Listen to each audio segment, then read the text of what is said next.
تعالیٰ کے حوالے سے، عقائد کے حوالے سے جو ہمارا سلسلہ جاری و ساری ہے، اس کی دوسری کڑی ہے۔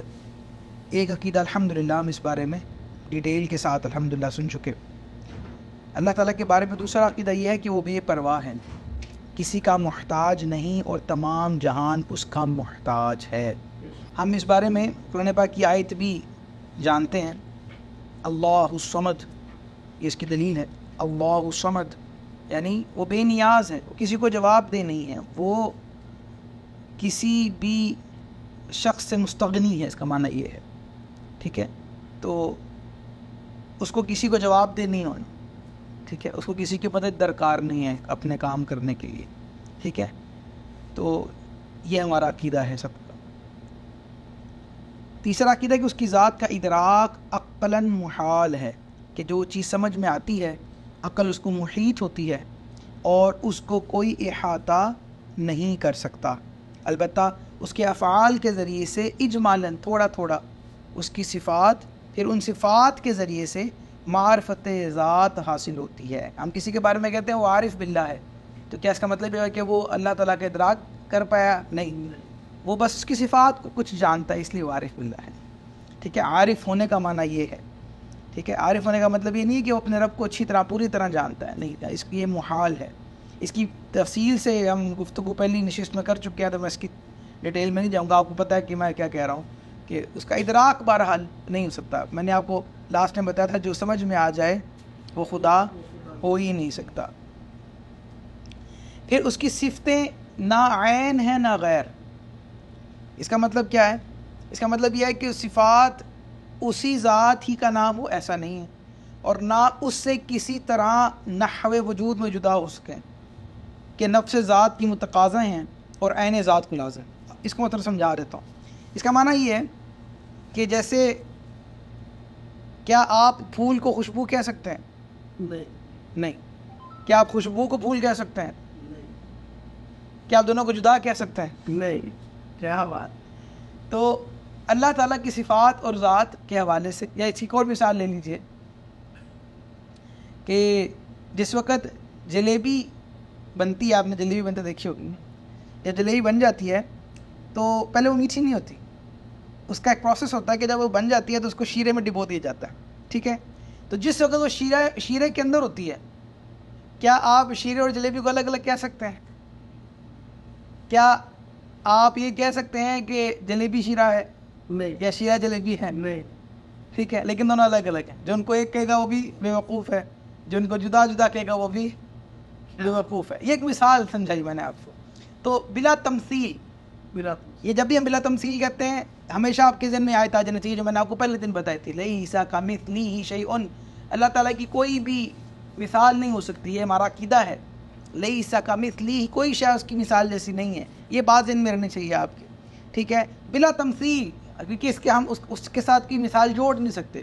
ہاں، ہمارے سمجھنے کے لیے آپ کو میں نے بات سمجھائی کہ جیسے یہ دیکھو، یہ تو مخلوق کے اندر بھی معاملہ ہے نا، تو جیسے یہ ہے اور ہم اس کو سمجھ نہیں پائے، ہم اس کو ایکسپلین نہیں کر سکتے، تو اللہ تعالیٰ کی ذات اور صفات کا کے بارے میں ہمیشہ یاد رکھیے گا کہ نہ وہ اس کی عین ہے اور نہ ہی اس کی غیر، ٹھیک ہے۔ تو اس بات کو ذہن میں رکھنا ہے آپ نے، دونوں الگ الگ ہیں لیکن دونوں ملی ہوئی بھی ہیں، ٹھیک ہے۔ اب جس طرح اس کی ذات قدیم ہے، ازلی ہے، ابدی ہے، اسی طرح اس کی صفات بھی قدیم ہیں، ازلی ہیں، ابدی۔ یہ بات سمجھ میں آ گیا آپ کو، ٹھیک ہے۔ تو اس کی جو صفات ہیں وہ بھی ازلی ابدی، ہمیشہ سے تھی، ہمیشہ رہے، ٹھیک ہے۔ اب اس کی صفات نہ مخلوق ہیں نہ زیر قدرت داخل، نہ مخلوق ہیں نہ زیر قدرت داخل۔ یہ بڑی اہم بات ہے، اور اس حوالے سے میں آپ کو کچھ باتیں عرض کرنا چاہوں گا۔ وہ یہ ہے کہ اللہ تعالیٰ کا جو ہے وہ کلام ہے نا، قرآن، کلام کیا ہے؟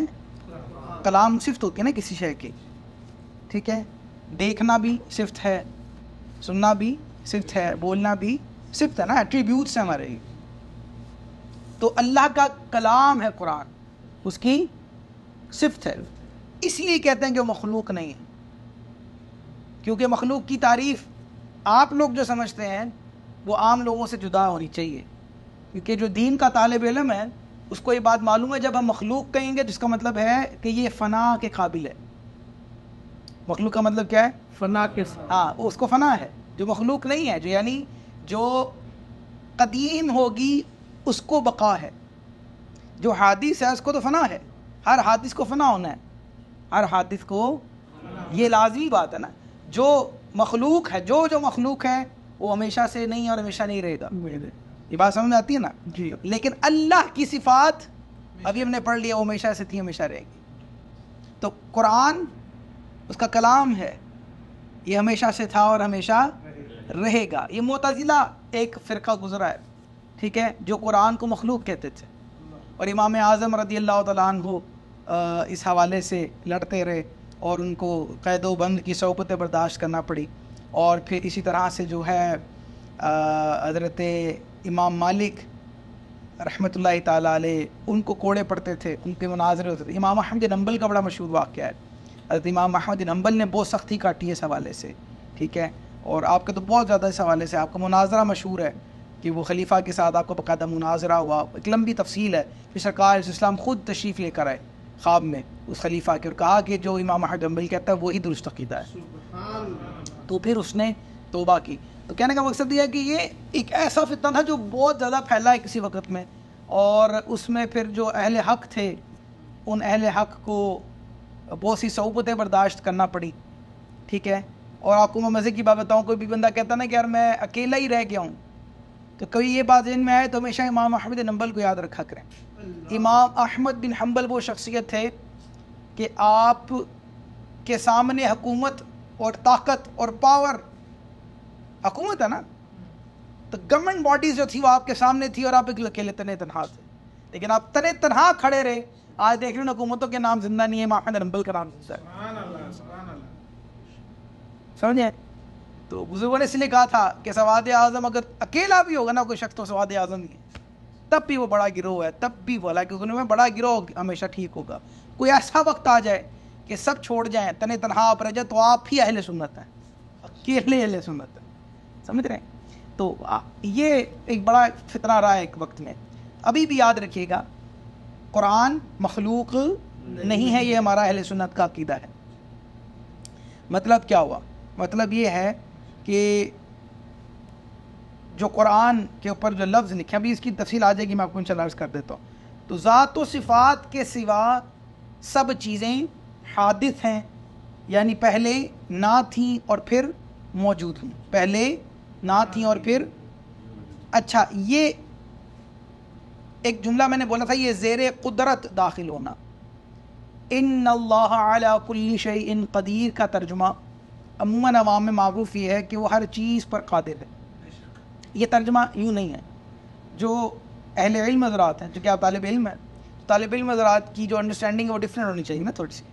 تو اصل میں انڈرسٹینڈنگ یہ ہے کہ جب ہم کہیں گے ان اللہ علی کل شیء قدیر، تو ہم کہیں گے کہ بے شک وہ ہر چاہنے پر قادر ہے، ہر چاہنے پر قادر، یعنی ہر وہ شے پر قادر ہے جو زیر قدرت ہوگی، جو ہاں جب آپ کسی ایسے شخص سے گفتگو کرتے ہیں جو ملحد ہو، جو اللہ کو ہی نہ مانتا ہو، ایتھیسٹ ہو، ناستک ہو، تو اس طرح کا وہ شخص اگر آ جائے تو اس کو تو آپ قرآن و حدیث نہیں بیان کر سکتے، تو کہا میں مانتے نہیں، پھر کیا کرو گے؟ تو اس کے لیے لاجک استعمال ہوتی ہے، اس کے لیے پورا ایک علم ہے، اس کو علم الکلام کہتے ہیں۔ تو اس میں پھر ہم کچھ رول سیٹ رکھتے ہیں جو آپ کی ریشنالٹی کے ساتھ تعلق رکھتے ہیں۔ ایک لمبی بات ہے، میں صرف اشارتاً آپ کو عرض کر رہا ہوں۔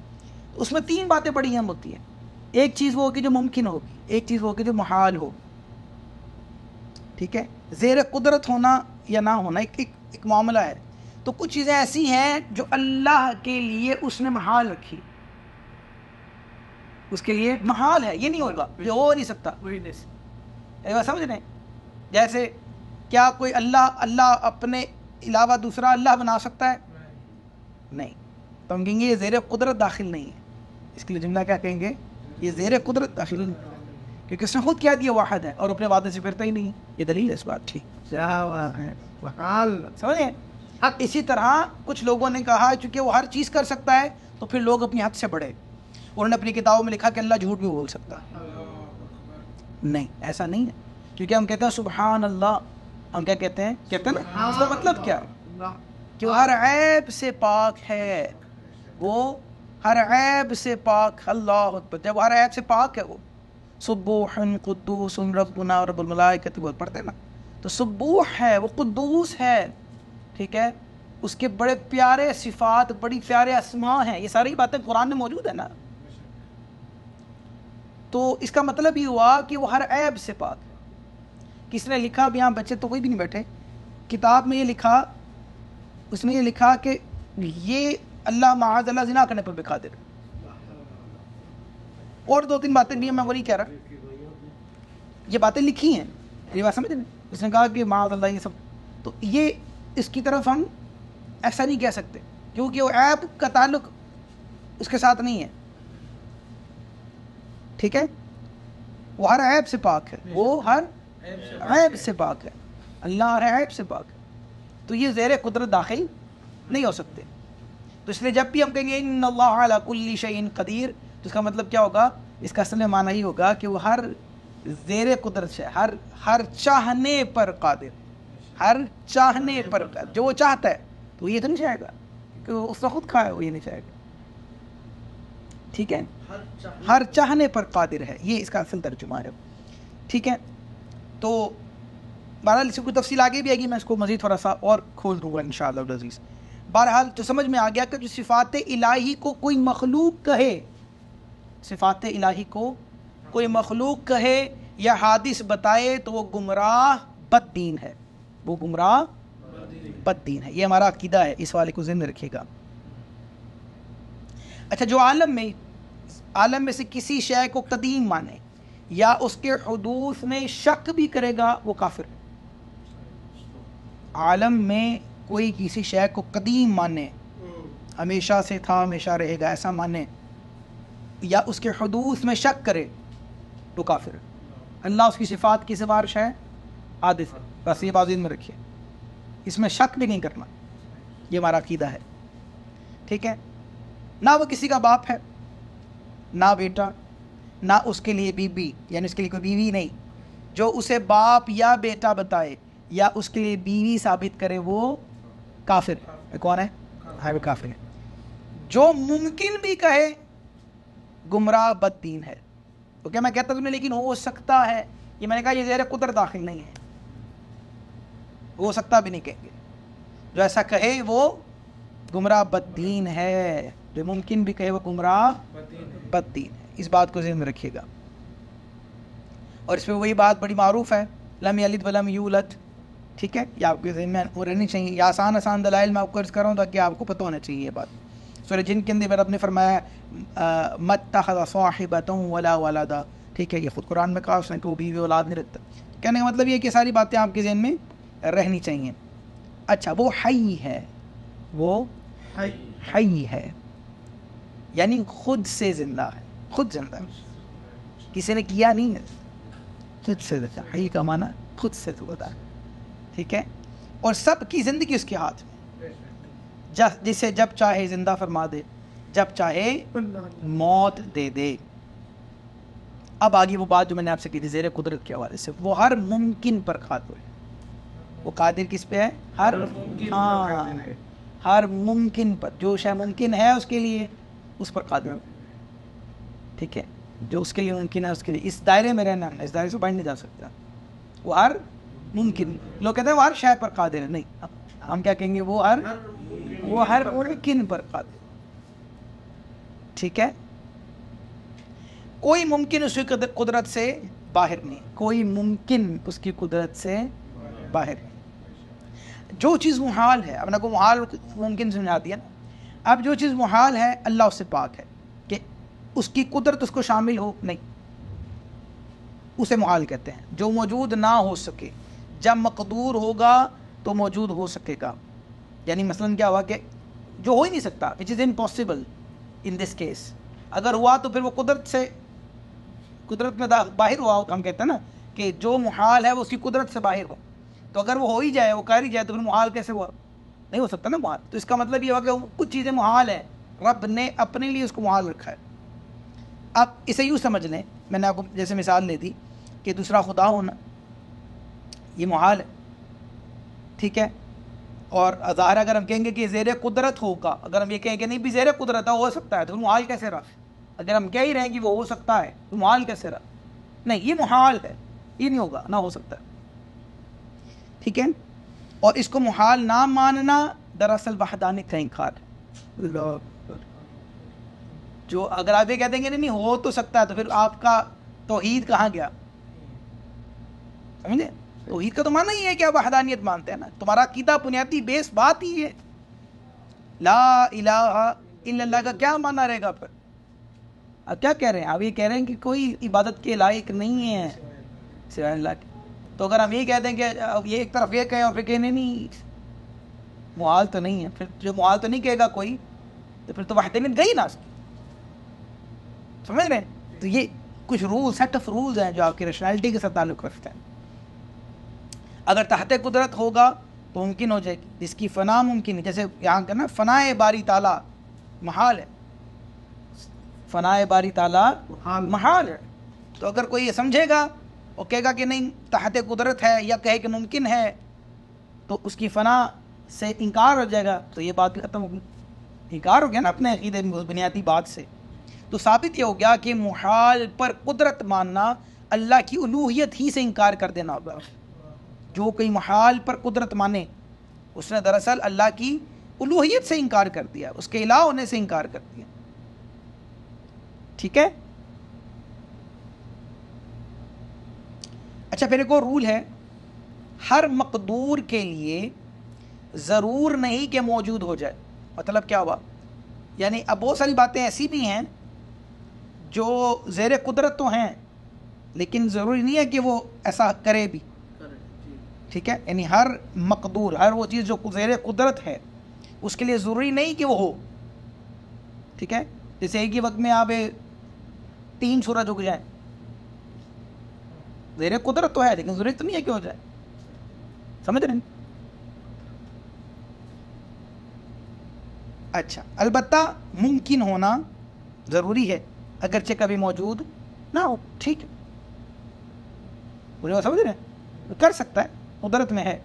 اس بات کو ذہن رکھیے گا جب بھی کرامت سمجھنی ہوگی نا آپ, تو اس رول کو یاد رکھیے گا.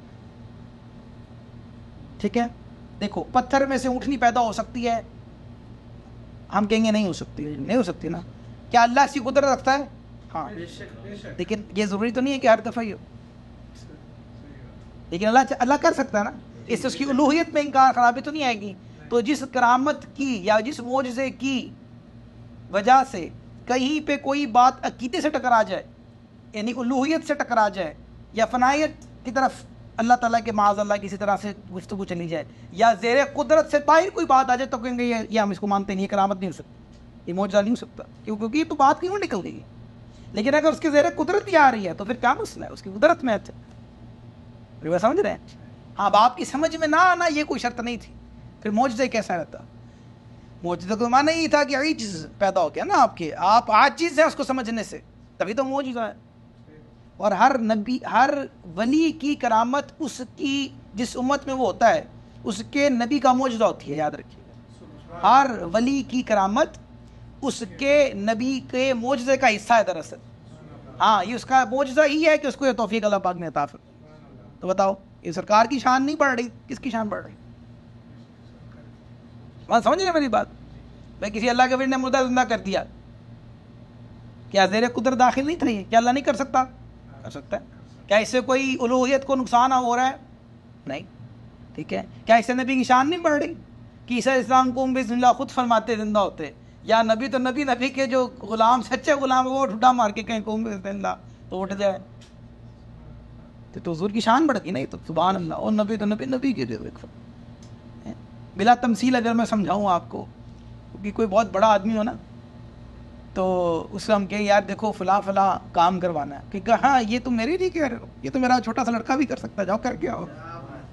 کہتے نہیں تو یار یہ کتاب بڑا آدمی ہے, جو ہمارا پڑھا کرتا تھا اس کا بچہ کرتا ہے, تو وہ خود کیا کرتا ہوگا؟ میری بات سمجھ رہے ہیں؟ ایک مثال دے کے سمجھے ایک بات. تو اس بات کو ذہن میں رکھنا آپ. تو جب بھی کرامت یا اس حوالے سے ہو تو اس میں دو سیٹ آف رولز یہی والے ہیں جو میں نے آپ کو عرض کی. زیر قدرت ہیں ٹھیک ہے, وہ what is an issue with you that, پھر کیا مسئلہ ہے آپ کو, ٹھیک ہے. اچھا, پھر ہر کمال اور خوبی کا جامع ہے, وہ ہر کمال اور خوبی کا جامع ہے. ہاں, ہر کمال اور خوبی اس کے, اور ہر اس چیز سے جس میں عیب اور نقصان ہوگا اسے پاک ہوگا. یعنی عیب اور نقصان کا اس میں ہونا محال ہے, اس کے لیے یہ ہونا محال ہے. بلکہ جس بات میں نہ کمال ہوگا نہ نقصان ہوگا وہ بھی اس کے لیے محال ہے. کوئی ایسی ہے جس میں نہ کمال ہے نہ نقصان ہے, ایک مڈ چیز ہے, نیوٹرل, اس سے بھی وہ پاک ہے. اس سے بھی وہ مثلا جھوٹ ہے, دغا ہے, خیانت ہے, غلم ہے, جہل ہے, بے حیائی ہے, وغیرہ وغیرہ, یہ تمام عیوب اس پر قطعاً محال ہے. کسی فرقہ نے یہ لکھا اپنی کتاب میں کہ اللہ تعالیٰ کو جب تک کوئی عمل نہیں کرتا پتہ نہیں چلتا کیا عمل ہے. یہ معاذ اللہ یہ غلط ہے, کیونکہ جہل ثابت کر رہا ہے اللہ کے لیے. سمجھے میری بات؟ اور یہ کہنا کہ معاذ اللہ جھوٹ پر قدرت ہے, یا یہ مانا کہ وہ خود جھوٹ بول سکتا ہے, یہ محال کو ممکن ٹھہرانے کی بات ہوئی. اور خدا کو عیب بھی بتانا ہوا, بلکہ خدا سے انکار کرنا ہوا, اور یہ سمجھنا کہ محالات پر قادر نہ ہوگا تو قدرت ہی ناقص ہو جائے گی. یہ بے وقوفی ہے, یہ بے وقوفی ہے کہ یہ نہیں سمجھ اللہ کے لیے محال کر دیا. تو اس میں اللہ کی قدرت میں کمی نہیں ہے, بلکہ اس عیب میں کمی ہے کہ وہ اس کے ساتھ اپنے آپ کو محسوس نہیں کر سکتا. سمجھ رہے ہیں میری بات؟ اس بات کو ذہن میں رکھنا آپ. وہ خود فرماتا ہے کہ وہ جو ہے وہ سبوح ہے, سبحان اللہ. تو بار ایسی بات کرنا باطل محض ہے. کوئی کہ جی نہیں جی اگر ہم محال پہ بھی قدرت نہیں مانیں گے تو پھر تو جو ہے وہ اس کی قدرت میں کمی ہوگی. بے وقوفی اور جہالت کی انتہا ہے, ٹھیک ہے, شیطانی وسوسہ ہے. بالکل ایسی بات نہیں ہونی چاہیے, ٹھیک ہے. اس میں قدرت کا کوئی نقصان نہیں ہے, بلکہ اس محال کا نقصان ہے کہ اس کا تعلق اللہ کی قدرت پانے کی صلاحیت نہیں رکھتا. اتنی سی بات ہے, مشکل بات ہے سمجھنے کے لیے. اچھا, پھر اس بات کو ذہن میں رکھیے گا, صفات ذاتیہ کیا ہے؟ 7 صفات خاص ہیں جس کو ہم صفات ذاتیہ کہتے ہیں. وہ کیا ہے؟ حیات, قدرت, سننا, دیکھنا, کلام, علم اور ارادہ. ٹھیک ہے, یہ 7 ہیں. حیات, قدرت, سننا, دیکھنا, کلام, علم, ارادہ. اس کی صفات ذاتیہ ہیں. اب آپ بڑے غور سے سنیے گا میری بات جو میں کہہ رہا ہوں. وہ سنتا ہے لیکن وہ کان نہیں رکھتا. اچھا, وہ سنتا ہے, وہ کیسا سنتا ہے؟ امام غزالی نے جگہ پہ لکھا, مجھے آج بھی وہ جملہ بڑا اچھا لگتا ہے. ہاں سبحان اللہ. میں جب بھی یہ مثال سمجھاتا ہوں تو مجھے وہ مثال یاد آتی ہے, وہ پڑھاتا ہوں ہمیشہ. وہ کیا ہے؟ آپ فرماتے ہیں اللہ تو ایسا سنتا ہے کہ سمندروں کی گہرائیوں میں پانی ملنے کی آواز دیکھتا ہے کہ جو خطرہ ہمارے دل میں سے گزر کے چلا جائے. خطرہ کا مطلب کیا ہوتا ہے؟ چھوٹی سی بات ایسی گزر گیا, ایک لمحے کے لیے پھر چلا گیا, ہم نے بھی نہیں غور کیا, اللہ اس کو بھی جان. ہر ایک وقت میں, ایک ہی وقت کے اندر پوری دنیا کی ساری آبادی, تمام چرند پرند مخلوق, چونٹیاں, مچھلیاں, ہر مخلوق, جنات, انسان, فرشتے, ایک ہی وقت میں الگ الگ زبان میں اس کو صدا دیں, وہ سب کی سن سکتا ہے ایک ہی لمحے میں. ویسا سنتا ہے, سمجھ رہے ہیں؟ ویسا سنتا ہے. وہ دیکھتا ہے لیکن وہ آنکھ نہیں رکھتا. وہ کلام فرماتا ہے, سبحان اللہ, لیکن اس کے لیے کوئی ایسی بات نہیں ہے جیسے ہمارے ہاں کوئی چیز ضرورت ہوتی ہے نا, فزکس کے اصولوں سے باہر کی باتیں, ٹھیک ہے. ہمیں فزکس کے لیے, ہمیں اپنی آواز کو ٹریول کرنے کے لیے ہوا کی حاجت ہے نا, محتاج ہے ہم. اللہ اس سے محتاج نہیں ہے, کیوں کسی کو محتاج نہیں. یہ ہمارا عقیدہ ہے نا, اس بات کو ذہن میں رکھنا. کسی نے پوچھا کیا اللہ تعالیٰ